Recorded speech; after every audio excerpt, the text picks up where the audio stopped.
اچھا، جیسے آپ نے پچھلے سبق میں دو لفظ سیکھے تھے، ایک دلالت لفظیہ جس میں دلالت کرنے والا لفظ ہوتا تھا،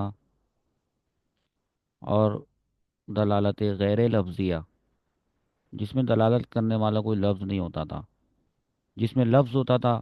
اس کی مثال پڑی تھی کراچی۔ کراچی ایک لفظ تھا، اس سے ذہن میں کراچی سٹی پر دلالت ہوئی۔ اور غیر لفظیہ میں آپ نے پڑھا تھا دھواں۔ دھواں دھواں ہوتا ہے فزیکل، وہ کوئی لفظ نہیں ہوتا، اور اس نے آگ پہ دلالت کی تھی، یہ غیر لفظیہ۔ آج کے سبق میں آپ نے تین الفاظ سیکھنے، تین۔ ایک لفظ ہے وداعیہ، ایک طبعیہ، اور ایک عقلیہ۔ بہت آسان ہے۔ مشکل ہوتے تو میں شروع میں کہہ دیتا بھائی آج کا سبق بہت مشکل ہے، لیکن یہ تو کچھ آسان ہے، بلکہ کچھ زیادہ ہی آسان ہے۔ وہ ایسے کہ ہم سب سے پہلے کسی ایک کا انتخاب کریں گے، لفظیہ کا۔ تو پھر وہ جو لفظیہ ہوگی نا، وہ لفظیہ وضعیہ ہوگی، یا لفظیہ طبعیہ ہوگی، یا لفظیہ عقلیہ ہوگی۔ تینوں میں لفظ تو ہوگا، اس لیے لفظیہ لفظیہ تو آئے گا، لیکن لفظیہ کے ساتھ وضعیہ، طبعیہ اور عقلیہ، تین چیزیں ہو گئی۔ پھر ہم نیکسٹ لیول میں غیر لفظیہ کو لے لیں گے، جس میں دلالت کرنے والا لفظ نہیں ہوتا ہے۔ اس میں بھی وضعیہ، طبعیہ اور عقلیہ، لفظ یہی تین ہے۔ ہاں، یہ کہہ سکتے ہیں کہ اگر دلالت لفظیہ کی تین اقسام ہوتی ہیں، تو دلالت غیر لفظیہ کی بھی تین اقسام ہوتی ہیں، تو تین اور تین چھ۔ تین الفاظ سیکھنے سے چھ ٹرمینالوجیز آپ کو سیکھنے کو مل جائیں گی۔ کتاب میں کیا لکھا ہے اس کو بتانے سے پہلے اس وضعیہ کی بات کر دیتے ہیں۔ وضع آپ سیکھ کر آئے تھے کہ کسی چیز کا نام کسی واضح نے وضع کیا، ٹھیک ہے؟ کراچی کا نام کسی نے رکھا تھا نا، کہ اس شہر کا نام کراچی ہوگا، تو واضح نے اس کا نام کراچی وضع کیا۔ تو یہ جو دلالت ہے یہ وضعیہ ہے، لفظیہ تو ہے کیونکہ کراچی ایک لفظ ہے، اور چونکہ اس کے اندر وضع کا دخل پایا جاتا ہے، جس میں وضع کا دخل ہو، وضع کیا گیا ہو وہ لفظ کسی موضوع کے لیے، اس کو وضعیہ کہتے ہیں۔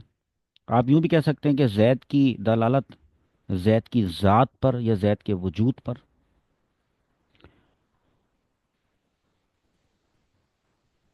یہ سمجھ میں آیا ہے؟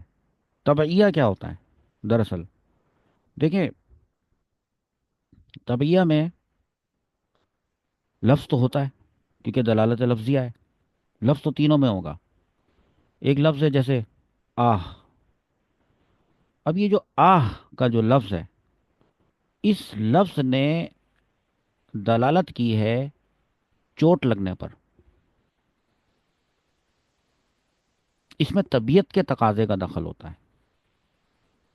ہاں، اب کسی کو چوٹ لگے تو اس کے منہ سے آہ نکلے، یا اوہ نکلے، یا کوئی اف نکلے، یا کوئی اوہ اوہ نکلے، تو کوئی خاص لفظ چوٹ لگنے کے لیے وضع تو نہیں کیا گیا۔ ہاں، البتہ طبیعت کا تقاضا یہ ہے کہ جب چوٹ لگتی ہے تو یہ انسان جو ہے اس کا تلفظ کرنے پر، آہ کا تلفظ کرنے پر طبیعت مجبور ہو جاتی ہے، اس لیے اس کو طبیعہ کہتے ہیں۔ یہ میں طبیعہ کی بات بتا رہا تھا۔ یا اوہ اوہ کتاب میں لکھا ہوا ملے گا، اس سے، یہ اس لفظ سے تو سینے کے درد کی طرف دلالت ہو رہی ہے۔ اچھا، ایک ایسی دلالت ہوتی ہے جو لفظیہ تو ہوتی ہے، اس میں لیکن وضع اور طبیعت کے تقاضے کا دخل نہیں ہوتا۔